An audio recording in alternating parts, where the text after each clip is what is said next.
शहीद आजम भगत सिंह ने कहा था कि no one beyond criticism even the Mahatma of this country. And let's see कि क्रिटिसिज्म का क्या असर होता है।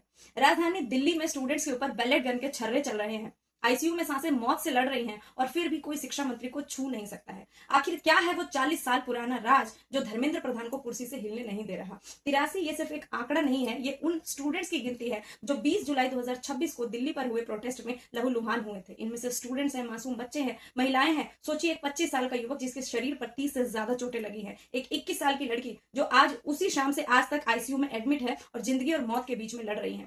वजह वही लाठी डंडे और पत्थरों के साथ साथ उन पर बैलेट गन के छर्रे भी चलाए गए हैं। राजधानी दिल्ली के इतिहास में आज तक आम नागरिकों के ऊपर इस तरीके के हथियारों का इस्तेमाल कभी नहीं हुआ था जो आज गृह मंत्री अमित शाह के राज में हो रहा है। और अगले दिन जब ये सारे के सारे सबूत सुप्रीम कोर्ट के सामने रखे जाते हैं तो जस्टिस सूर्यकांत की बेंच ने साफ कहा कि हमें इसमें कोई दिलचस्पी नहीं है, हमारे पास देखने का वक्त नहीं है। सड़क से लेकर संसद तक उबाल है, विपक्ष के नेताओं की गिरफ्तार किया जा रहा है, संसद भवन में नीट के मुद्दे को लेकर हंगामा है और पूरा विपक्ष अड़ गया है कि देश को जवाब देना होगा। लेकिन इन सबके बीच सवाल यह है, क्या इतना सब होने के बाद शिक्षा मंत्री धर्मेंद्र प्रधान को उनके पद से हटाना इतना आसान होगा? आखिर क्या वो राज है जिसकी वजह से सरकार उन्हें छू तक नहीं सकती है? मामला 1980 से शुरू होता है। 40 साल की इस गहरी क्रोनोलॉजी में धर्मेंद्र प्रधान कोई रातों रात कुर्सी पर नहीं बैठ गए हैं। उनके पिता देवेंद्र प्रधान ने आजीवन आरएसएस के कार्यकर्ता के रूप में काम किया और उड़ीसा में बीजेपी की नींव रखी थी। 1983 में बेटा धर्मेंद्र तालचेर कॉलेज से एबीवीपी का झंडा थामते हैं और 1998 में उनके पिता पहली बार देवगढ़ सीट से जीतकर सांसद बनते हैं और अटल सरकार में मंत्री बन जाते हैं। 2004 में उनके पिता ने वही सीट अपने बेटे धर्मेंद्र को सौंपी और धर्मेंद्र पहली बार संसद पहुंचते हैं। और फिर साल आया 2021 से 24।